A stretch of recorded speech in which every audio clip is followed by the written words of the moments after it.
It's like Cappadocia. That's so funny.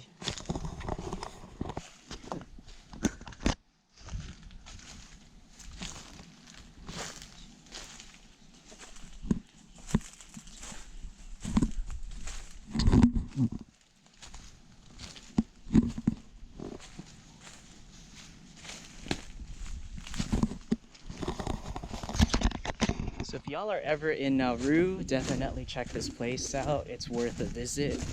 It's the old Japanese jail in the Buada district. So you can also check out the Buada Lagoon on your way.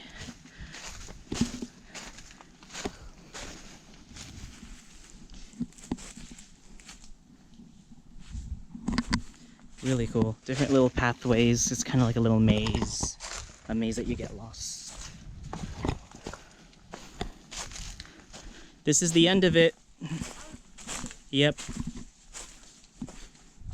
So it's not hard to get lost here. There's just different little pathways.